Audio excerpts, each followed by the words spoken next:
quien rompe el poder del pecado. Su amor es fuerte y poderoso, el Rey de gloria, el Rey de majestad.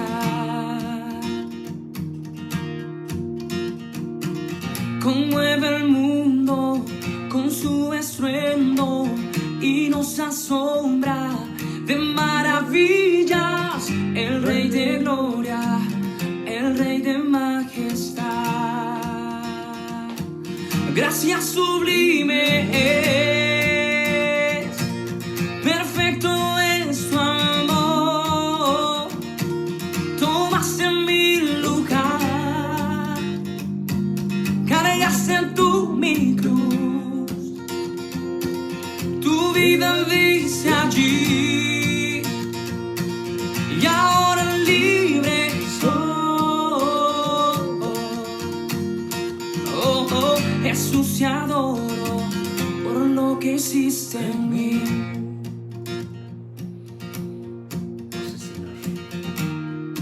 Gracias, Señor.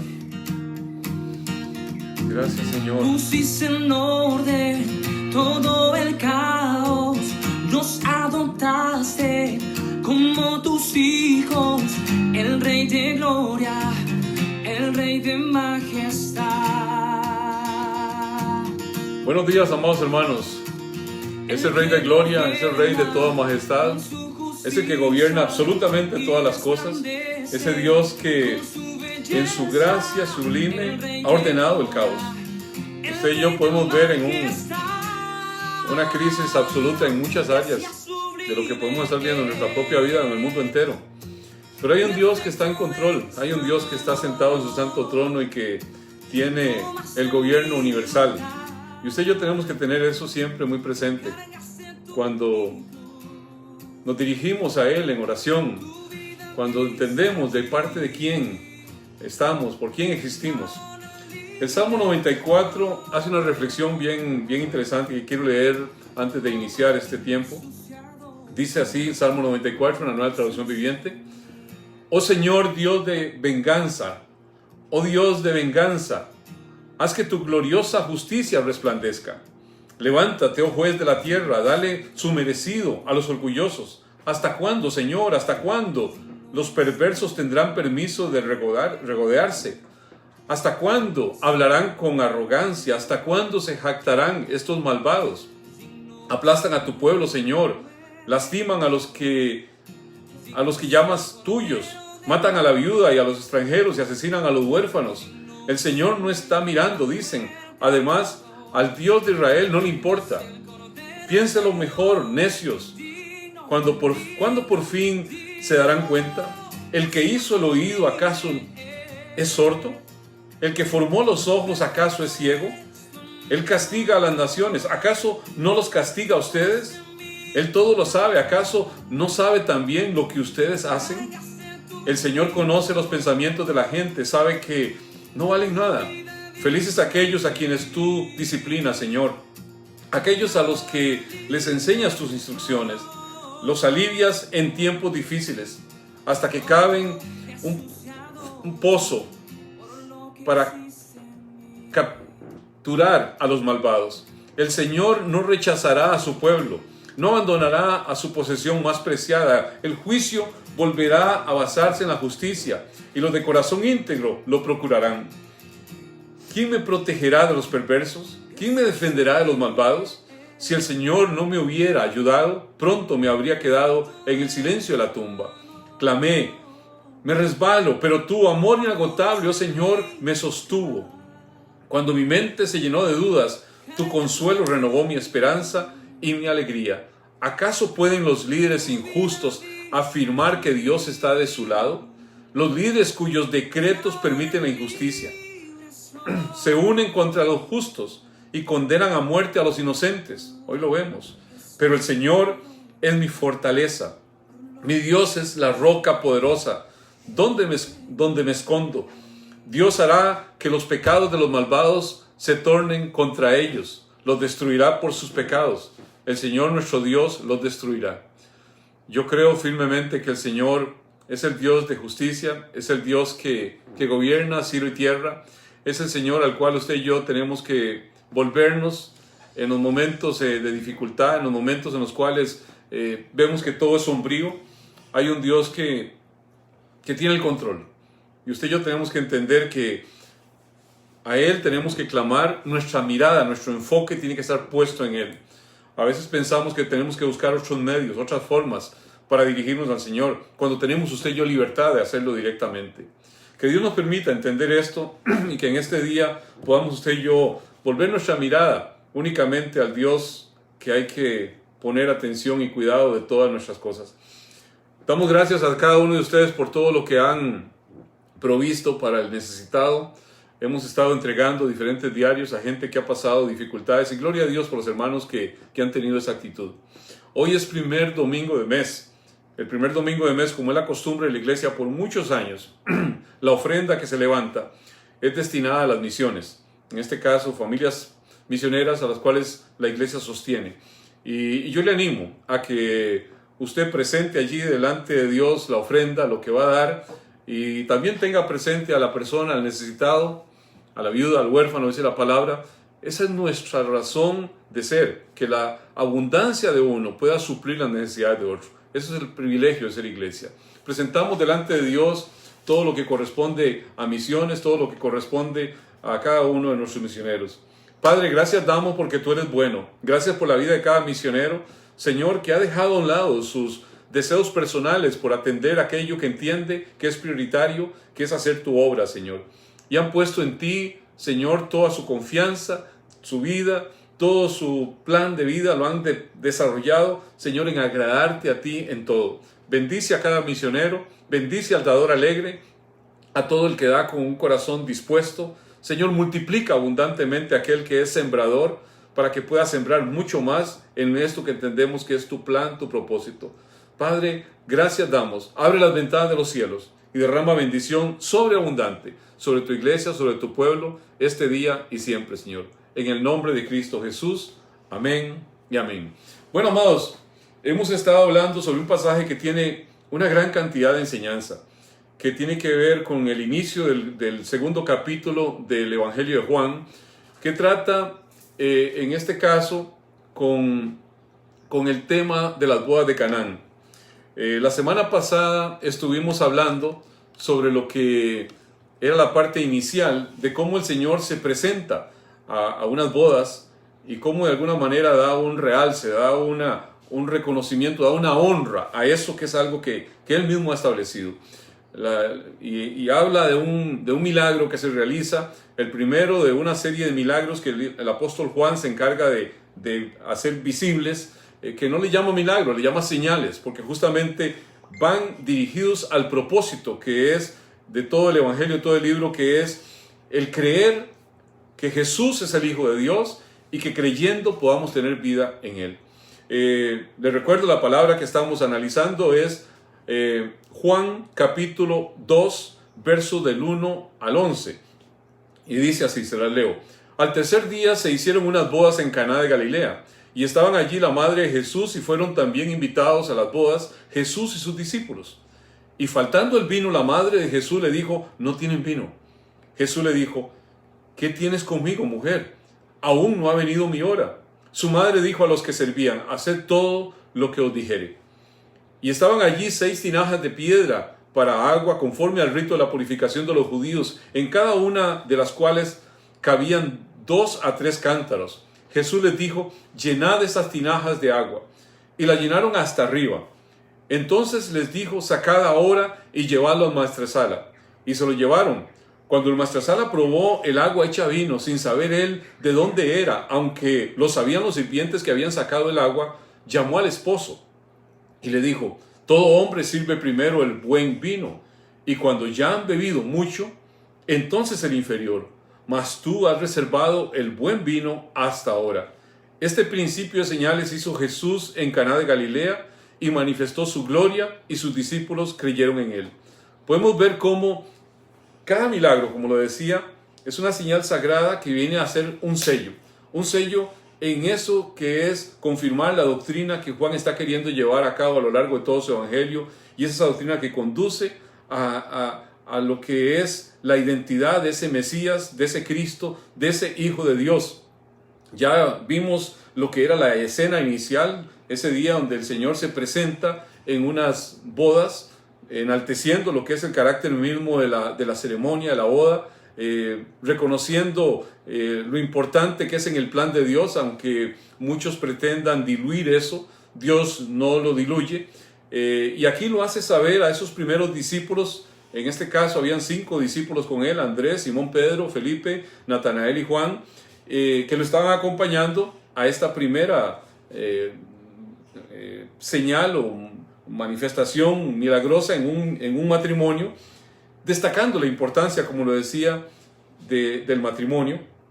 Y en esto debemos no solo no caer en el pecado que es señalado en la palabra, sino el no ser cómplice también y propiciar de pronto la ira de Dios por conductas sociales pecaminosas que aceptamos, al permitir que nuestra cosmovisión no sea una cosmovisión netamente bíblica, cristocéntrica, y de pronto ser influenciados por el humanismo, por una visión antropocéntrica que pretende ubicar al hombre en el centro de todo, como si todo girara en torno al hombre y no en torno a Dios. Nuestro Dios es el mismo y no cambia sus principios, no cambia su moral.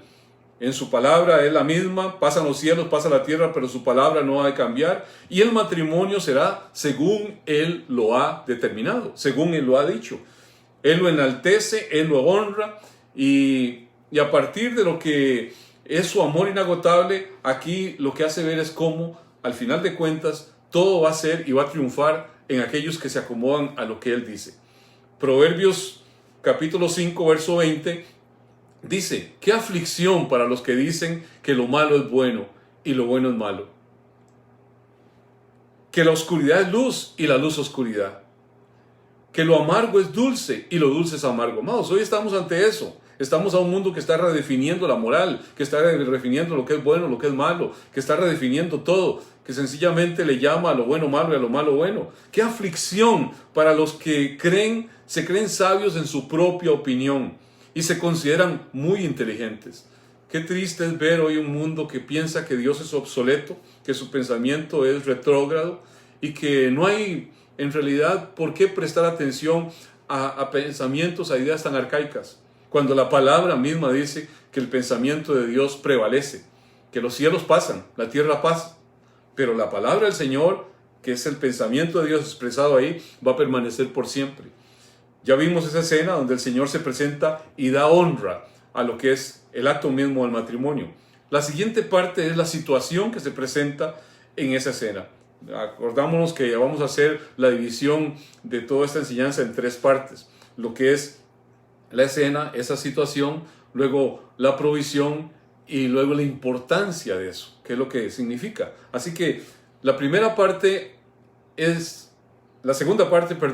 es esta situación. La leemos, que está en los versículos del 3 al 5, y dice así: durante la celebración se acabó el vino. Estoy leyendo una Nueva Traducción Viviente, lo mismo que ya leímos en la Reina Valera. Entonces la madre de Jesús le dijo: se quedaron sin vino. Apreciada mujer, ese no es nuestro problema, respondió Jesús. Todavía no ha llegado mi momento. Sin embargo, su madre le dijo a los sirvientes: hagan lo que Él les diga. Era costumbre que en las bodas, en una zona donde la producción de la vid, de los viñedos, es una parte de la cultura, pues fuera acompañada obviamente con vino provisto, en este caso por la familia del novio. Pero de pronto aquí se da una situación especial, que el vino escasea. Aunque tenemos que tener algo claro: con la presencia del Señor, toda insuficiencia que pudiera haber de cualquier forma es compensada por aquel que es todo suficiente, con aquel que tiene poder sobre todas las cosas. Y de alguna manera esto estaba influenciando el entendimiento de María, su madre terrenal, y por eso la hace acudir en la ayuda de Él en esta situación. Aquí hay también una señal, que lo vamos a ver más en detalle, de un vino nuevo que aparece como una figura que viene a inaugurar una nueva etapa del pueblo de Dios, una nueva etapa en donde debemos saber que esta presencia de ese vino es algo que es, en este caso, en esta forma como se presenta ahí, es algo completamente normal, completamente lícito. Aquí la palabra hace ver el uso del vino en muchos pasajes, en muchas partes en las cuales no establece ningún problema moral en esto. Y en esto no quiero, qué sé yo, tratar de estimular, por decirlo así, el consumo de vino, ni tampoco podemos nosotros de pronto satanizar algo. Si somos suficientemente bíblicos, a veces se sacan enseñanzas porque hay un deseo de que así sea, porque hay un deseo de afirmar un pensamiento nuestro, pero muchas veces son enseñanzas sesgadas que no es lo que la palabra hace ver. Hay que entender qué es lo que la palabra permite y qué es lo que no permite. Y aquí en este caso tenemos que entender algo. El vino era usado en diferentes formas por el pueblo del Señor. Por ejemplo, desde el mero inicio en Génesis, capítulo 14, verso 18, dice un pasaje: entonces Melquisedec, rey de Salem y sacerdote del Dios Altísimo, sacó pan y vino.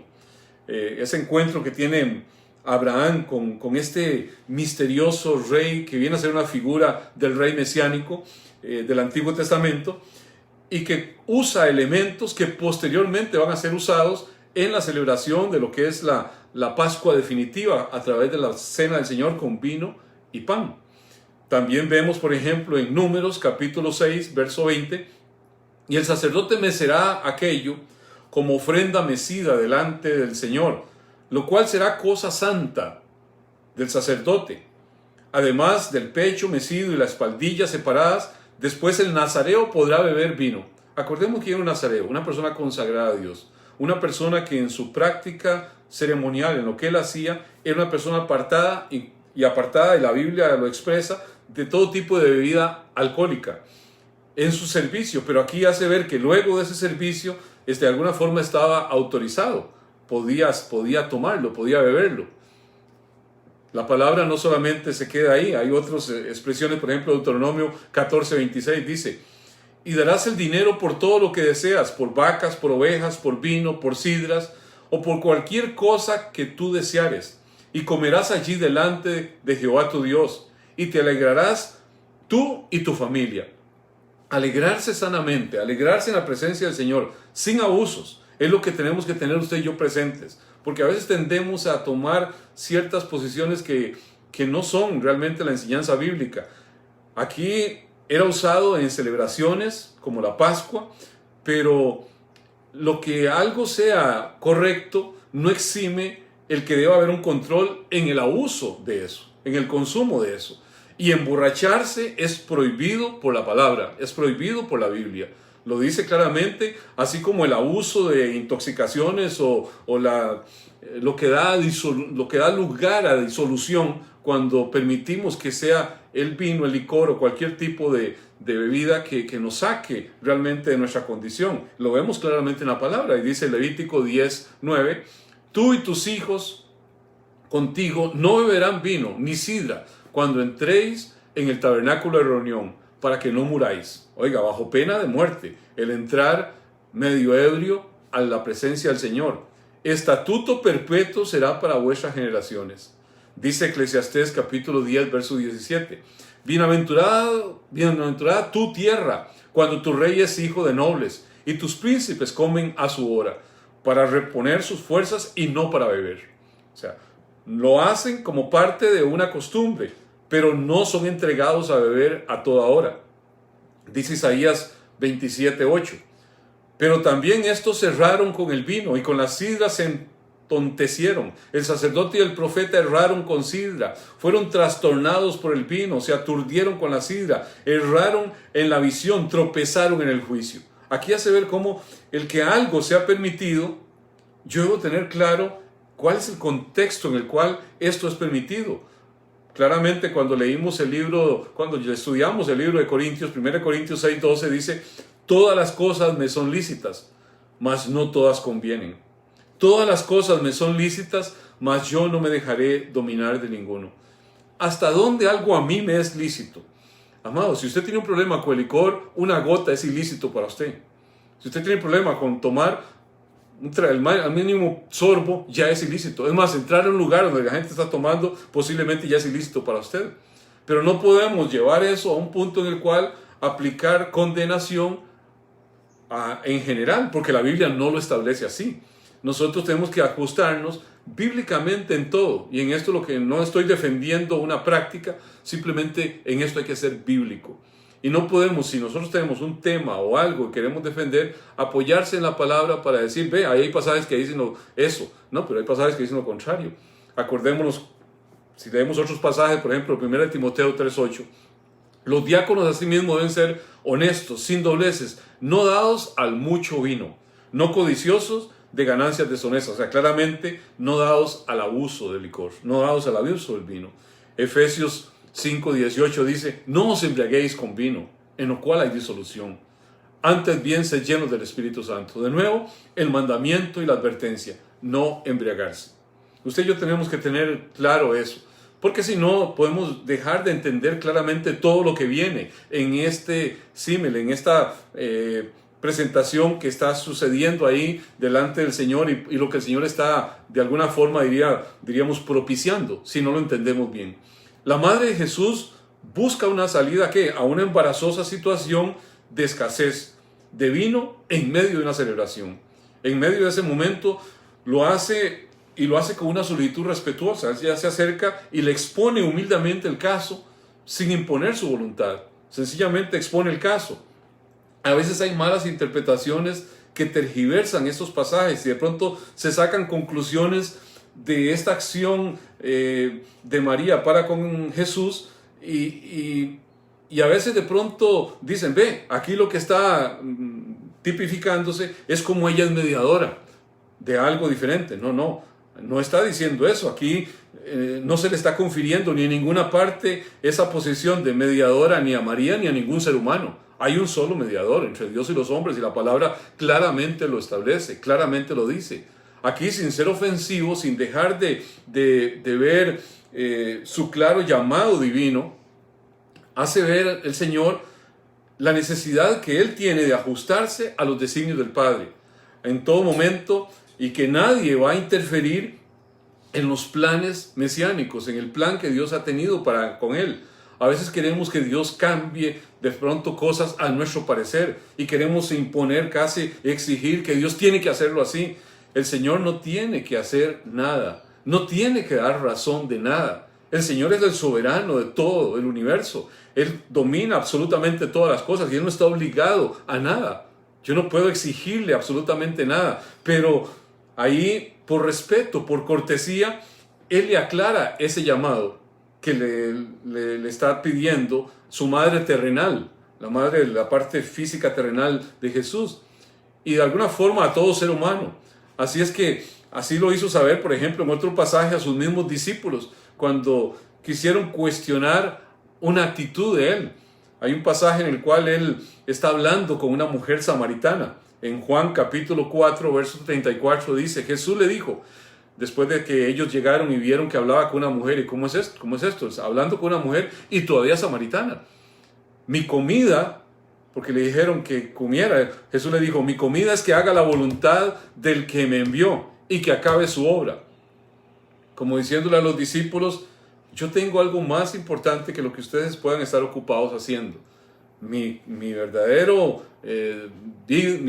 vida es hacer lo que Dios me ha mandado hacer.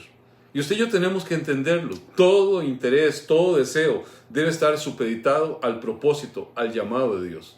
Absolutamente todo. Es el Señor el que sabe el cuándo, el por qué, el cómo de todas las cosas. Y todas nuestras oraciones, todo nuestro clamor, todo debe ir en ese sentido. Debe ir enfocado. Y nosotros no podemos acomodar nuestras vidas de oración y pedir mal porque tenemos algún capricho personal o exigir que Dios tenga que hacer algo porque a nosotros así nos parece, porque así nosotros queremos que sea. Y entonces el Señor aquí lo que está es claramente ubicando, no solamente a María, sino a cada uno de nosotros. María ya no se relacionaría más con Él en una condición como su hijo, sino como su Mesías, como su Salvador. Claramente Él en una forma amorosa se lo hace saber. Fue algo que le debió ser enseñado a ella. Amorosamente lo hizo el Señor, y así debemos nosotros en todo momento tener sabido que para el Señor no hay ninguna preferencia, como a veces pretendemos pensar, sino hay gente que es obediente y gente que no es obediente y gente que no sigue su instrucción. Veamos un pasaje que nos ubica contextualmente en esta petición y para poder entender nosotros correctamente. Mateo capítulo 12, verso 47 dice así: y le dijo uno: he aquí tu madre y tus hermanos están afuera y te quieren hablar. Respondiendo él al que le decía esto, dijo: ¿quién es mi madre? ¿Y quiénes son mis hermanos? Y extendiendo su mano hacia sus discípulos, les dijo: he aquí a mi madre y mis hermanos, porque todo aquel que hace la voluntad de mi Padre que está en los cielos, ese es mi hermano, mi hermana y mi madre. Ahí, sin ser nunca irrespetuoso, el Señor dejó ver desde el mero inicio de su ministerio terrenal, en el primer milagro que Él realiza, el tipo de influencia que era admisible para cualquier ser humano delante de Él. Tiene el mismo valor, tiene el mismo aprecio todo lo que se hace por aquel que hace la voluntad del Padre que está en los cielos, todo aquel que se inclina ante el Padre. Así que la famosa de pronto intercesión de qué sé yo, de santos, de la misma María, tenemos que entender que todo eso no tiene más valor que la obediencia de cualquier discípulo. Es algo que nos ubica a todos, nos nivela a todos en una misma condición. El único que puede interceder delante de los cielos es el que es llamado a hacer esa labor. Es el que es llamado a tomar esa posición, y ningún ser humano, ninguna figura, ni de vivos ni muertos, puede tomar la posición que ya la palabra le otorga al único que está delante de los cielos, delante del trono de la gracia, delante del Padre, que es Jesucristo. Vea lo que dice la palabra en Romanos capítulo 8, verso 34, dice la Nueva Traducción Viviente. Entonces, ¿quién me condenará? Nadie. Porque Cristo Jesús murió por nosotros y resucitó por nosotros. Y está sentado en el lugar de honor, a la derecha de Dios, e intercede por nosotros. Así que usted y yo tenemos que tener claro, de pronto buscamos figuras. Y yo recuerdo gente que de pronto, con buena intención, le oraba a la abuela que se murió, o a la tía que era muy santa, para que le hiciera palanca ya con el Señor. Amados, la palabra nunca nos faculta eso. Invocar espíritus de muertos es algo contrario a la palabra. Es algo que nunca la palabra autoriza. Y usted y yo tenemos que tenerlo claro. ¿Por qué? Porque la palabra pone solamente a una persona, a Jesucristo, como intercesor, como mediador entre Dios y los hombres. Nosotros podemos orar por las personas y podemos clamar y todo, pero el que hace esa labor de intercesión entre Dios y hombres es Cristo Jesús. Nadie se mete en esa posición, solamente el Señor. Vea lo que dice Lucas capítulo 11, verso 27. Mientras él decía estas cosas, una mujer de entre la multitud levantó la voz y dijo: bienaventurado el vientre que te trajo y los senos que mamaste. Y él dijo: antes bienaventurados los que oyen la palabra de Dios y la guardan. Aquí lo que está haciendo ver es: no hay influencia alguna en lazos de sanguinidad humana, ni de ningún otro tipo de cosas, sino en obediencia, en respeto a la palabra del Señor, para ser considerado bienaventurado, para ser considerado dichoso, para ser considerado feliz delante de Dios. Feliz aquel que hace en todo momento, que toma y guarda la palabra del Señor. Es lo que tenemos que tomar como consejo de la palabra. No podemos crear una doctrina, una teología basada en lo que nosotros creemos, porque pensamos, qué sé yo, la mamá tiene mucha afinidad conmigo y tal vez es mejor ir a hablarle a la mamá que no hablarle a papá directamente. Entonces voy a suavizarlo un poco a través de la mamá, y lo vemos en un sentido humano. Pero amados, eso no aplica en nuestra relación con Dios. En nuestra relación con Dios aplica lo que Él ha dicho. Y yo tengo la posibilidad, tengo el recurso de dirigirme directamente al que Dios dice que me debo dirigir, al que intercede por mí delante de Dios Padre, a Jesucristo.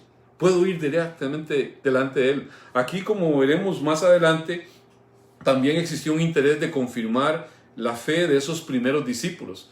como acto de todo esto que se realizó. El versículo 11 de todo este pasaje dice: este principio de señales hizo Jesús en Caná de Galilea y manifestó su gloria, y sus discípulos creyeron en él. Así como el dar señales, qué sé yo, en ese sentido fue también para que entendiéramos que esa señal hacía ver que Jesús era la fuente de gozo, que Jesús era el proveedor de todas las necesidades, que era mucho más abundante lo que podía venir de Él que cualquier cosa esperada. O sea, lo que está haciendo Él es dirija su enfoque a Jesús. Tengan presente eso. La nueva forma de relacionarse en el nuevo pacto es lo que está ahí estableciéndose. Lo veremos, de hecho, todo esto con mucho detalle más adelante. Pero aquí debemos tener claro que es de alta estima el mensaje que dirige que todas nuestras necesidades, que toda nuestra confianza debe estar puesta en ese mediador que está a nuestro favor, que es el mediador del nuevo pacto. Y por todo lado la palabra enfoca hacia esto. Hebreos capítulo 8, verso 6 dice: pero ahora a Jesús, nuestro sumo sacerdote, se le ha dado un ministerio que es muy superior al sacerdocio antiguo, porque Él es el mediador Él es mediador a nuestro favor de un mejor pacto con Dios basado en mejores promesas. Y eso tenemos que entenderlo. Ya no existe la figura sacerdotal humana. Ya no existen hombres que están entre Dios y los hombres, entre Dios y su pueblo. Existe solamente un sumo sacerdote que tiene un ministerio que es muy superior ¿a qué? A los de los sacerdotes antiguos. La función sacerdotal de sacerdotes antiguos se acabó con el finiquito de todo lo que fue toda la era de sacerdocio levítico. Hoy lo que tenemos es una relación diferente entre cada uno de nosotros para con Dios.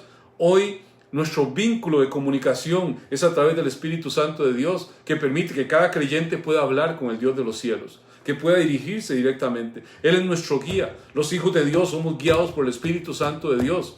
Gloria a Dios si tenemos gente que nos aconseja, si tenemos de pronto pastores que hablan la palabra del Señor y se mueven conforme a la palabra del Señor y nos pueden dar instrucción. Pero el guiador nuestro por excelencia, el que va a conducirnos a toda luz y a toda verdad, es aquel que nos ha dado la palabra. Aquí hace ver también la abundancia de ese primer milagro.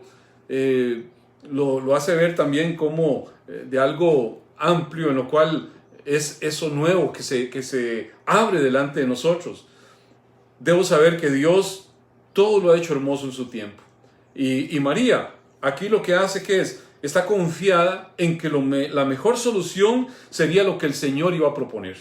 Eso es lo que ella está confiada y deja allí su solicitud. Sencillamente la hace la solicitud y reposa en una respuesta que vendrá del Señor.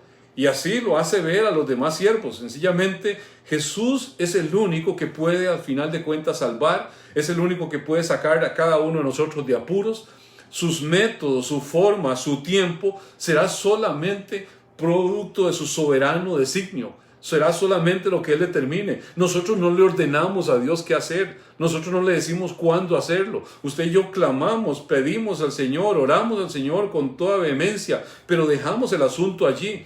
Esto nos lo mostró María. Esto es lo que está haciendo. Su ejemplo es que hagamos la petición, pero reposar en la respuesta que vendrá del Señor según su soberanía, según su tiempo, según su momento. Entonces no es que yo tengo que dirigirme a María para que ella me haga palanca delante de Dios o al santo X o al santo Y o a mi difunto pariente tal. No, yo dirijo todo mi clamor al único Dios y espero en su santa gracia y soberanía que Él conceda, si ha de ser así, respuesta a eso.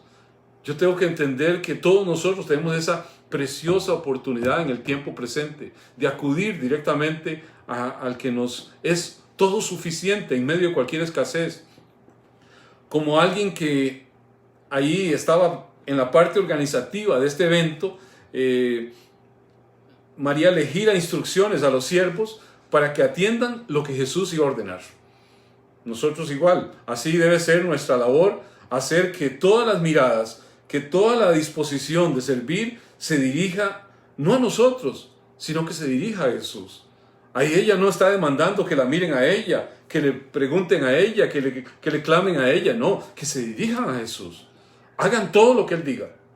O sea, diríjase a la palabra. ¿Cómo yo hago lo que Jesús dice? Me dirijo a la palabra. Él es el que guía a la iglesia. ¿Cómo la dirige? A través de la palabra.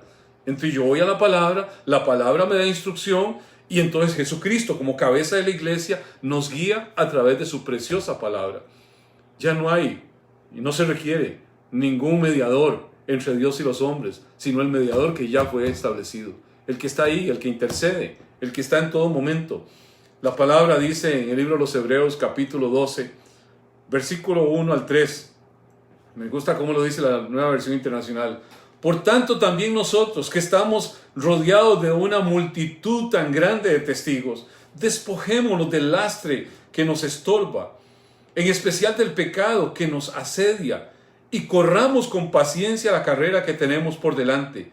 Fijemos la mirada en Jesús, el iniciador y perfeccionador de nuestra fe, quien por el gozo que Él esperaba soportó la cruz, menospreció la vergüenza que ella significaba, y ahora está sentado a la derecha del trono de Dios. Así pues, consideren a este que perseveró frente a tanta oposición por parte de los pecadores, para que no se cansen ni pierdan el ánimo. Amados, toda nuestra mirada debe estar fija en Jesús. Él es el único que tiene respuestas. Él nos vino a mostrar cómo debemos nosotros conducirnos en este mundo caído. Él nos vino a mostrar cómo hacerlo sin desanimarnos. Habrán situaciones difíciles, pero nuestra dependencia por completo debe estar en el Señor. Yo le animo a que usted y yo pongamos nuestra mirada en el que es todo suficiente, en el Rey de Gloria, en el Rey de Majestad, en el único en el cual vino a ordenar todo el caos, vino a hacer que todas las cosas que usted y yo no podemos hacer, Él las hace.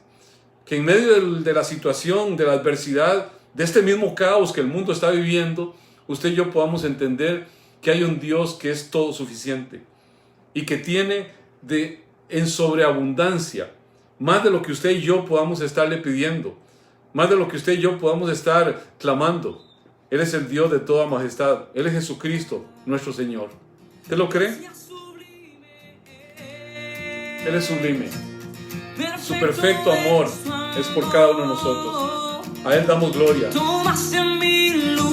Gracias, Señor Jesús.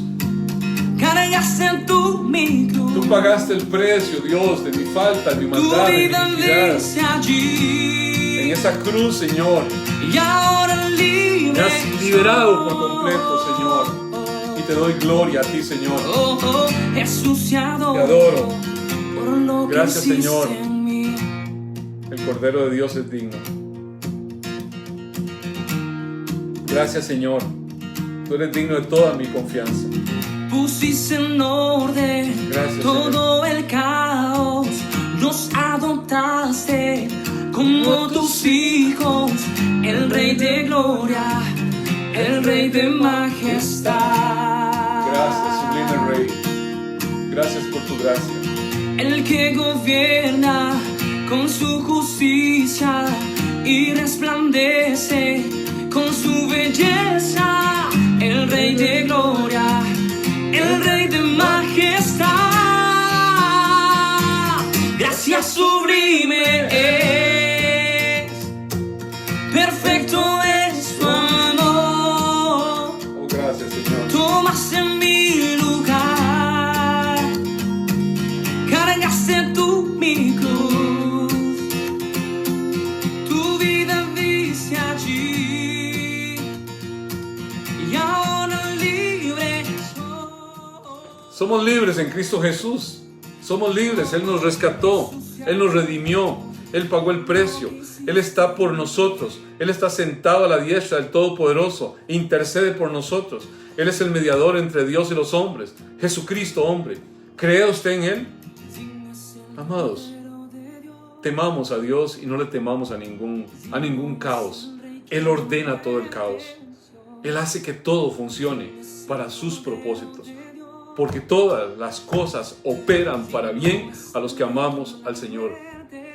¿Cree usted eso? Yo lo creo, amado. Yo lo creo y tengo esa confianza. Que Dios bendiga a su pueblo siempre. Que Dios bendiga su palabra. Amados, estamos próximos a iniciar algo en una forma tal vez no tan plena como quisiéramos de un inicio, pero hay que ser prudente.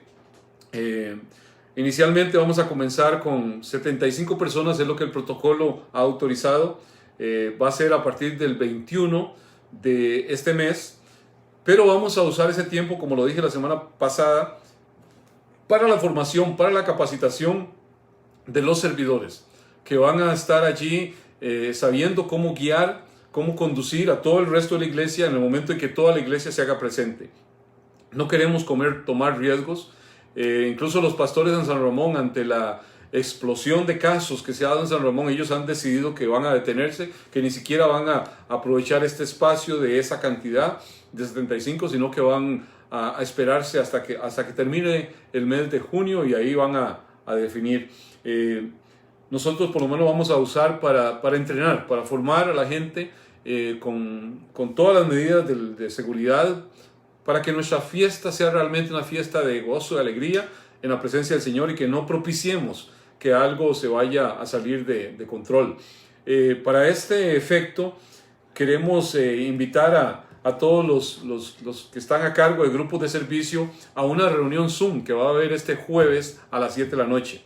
Ahí les va a llegar una referencia, una reunión Zoom para ponernos de acuerdo. Igual vamos a tener una reunión con la gente del Ministerio de Alabanza, los que han sido designados por William, y la gente también de comunicaciones el próximo sábado 13 a las 3 de la tarde, para ver algunos detalles de esta forma de operación mixta, porque vamos a estar transmitiendo virtualmente, pero desde la iglesia, con un ministerio de alabanza, con alabanza, y la gran mayoría de la iglesia va a estar en sus casas, pues recibiendo la instrucción, tal vez en una forma con más recursos que los que hemos tenido que usar aquí en nuestra casa. Pero bueno, ahí iremos paso a paso. Yo quiero alegrarme con los que se alegran, y en este día yo quiero alegrarme con cada uno de los que están cumpliendo años, muy especialmente con Janet y Víctor, que hoy están cumpliendo 30 años de matrimonio. Así que, mis amados, todo un gozo, toda una alegría compartir con ustedes y con todos los que les aman. Yo sé que es un tiempo hermoso que compartimos siempre cuando oramos por los cumpleañeros. Así que yo le animo a que oremos por los quinceañeros, los cumpleañeros, y oremos también para dar por concluido este tiempo. Padre, gracias te damos, Señor, por la vida de cada uno de mis hermanos, Señor, que están cumpliendo un año más de vida. Gracias por Janet, por Víctor, Señor, que les has dado el poder llegar a 30 años de feliz vida matrimonial. Bendíceles, Dios, con muchos años más de unidad en torno a ti, Señor, y en torno a una familia que te ama a ti, Señor. Hoy bendecimos a cada persona que cumple un año más de vida, un año más de matrimonio, un año más, Señor, de gracia, de favor tuyo, de misericordia tuya. Hoy bendigo, Señor, a tu iglesia, conforme tu designio, conforme tú dijiste, así bendecirás a mis hijos, declararás mi nombre sobre ellos y yo los bendeciré. Que el Señor Dios, nuestro Dios, te bendiga y te guarde. Que ese buen Dios haga resplandecer su rostro sobre ti y tenga de ti misericordia. Que ese buen Dios alce sobre ti su rostro, llene tu vida, llene tu casa, llene tu corazón de paz. En el nombre del Dios Padre, del Dios Hijo y del Dios Espíritu Santo. Dios bendiga siempre a su pueblo. Les amamos mucho, hermanos, y vamos a estar en contacto. Dios les bendiga.